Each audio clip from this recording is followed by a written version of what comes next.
ഈശോയ്ക്ക് സ്തുതിയായിരിക്കട്ടെ. എൻ്റെ പേര് സിയോൺ. എൻ്റെ പേര് അലീന. ഞങ്ങൾ മാത്തൻസ് ഗ്രൂപ്പിനെ റെപ്രസെന്റ് ചെയ്തിട്ടാണ് ഇവിടെ നിൽക്കുന്നത്.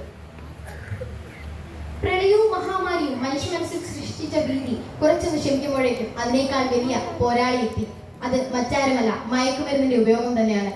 ഒരു മനുഷ്യന്റെ വളർച്ച എന്ന് പറയുന്നത് 20 വയസ്സ് വരെയാണ്. ഇതിനുള്ളിൽ ഏതെങ്കിലും ഒരു ആൽക്കഹോൾ കണ്ടന്റ് മനുഷ്യന്റെ ശരീരത്തേക്ക് പ്രവേശിച്ചു കഴിഞ്ഞാൽ അത് ആ മനുഷ്യന്റെ ആദ്യം തന്നെ അത് അഫക്റ്റ് ചെയ്തത് ബ്രെയിനിനെ ആയിരിക്കും.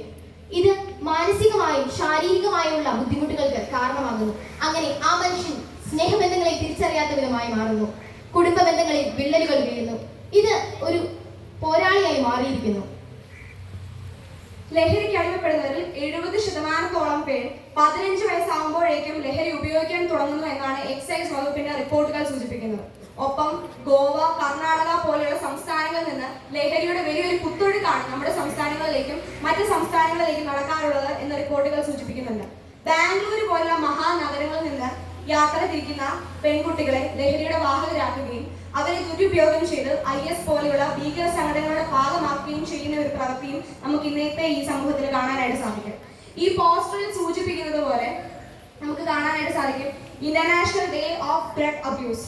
അത് ജൂൺ 26, 1989 മുതൽ ഐക്യരാഷ്ട്രസഭയുടെ നേതൃത്വത്തിൽ നടക്കുന്ന ഒരു അന്താരാഷ്ട്ര ദിനാചരണമാണ് international day against drug abuse എന്നുള്ളത്. ഇത് മയക്കുമരുന്നിന്റെ ദുരുപയോഗം, അനധികൃതമായിട്ടുള്ള മയക്കുമരുന്നിന്റെ വ്യാപാരം എന്നിവയ്ക്കെതിരെ അവബോധം ഉണ്ടാക്കുന്നതിനുള്ള ഒരു ദിനാചരണമായിട്ടാണ് ഗവൺമെന്റ് ഓഫ് ഇന്ത്യ ഇത് ആചരിക്കുന്നത്. Remember, true confidence and happiness come from a healthy mind and body, not from alcohol. Let's take a stand together and create a future free from substance abuse. Say no to drugs and say yes to a brighter future. Have a beautiful day. Thank you.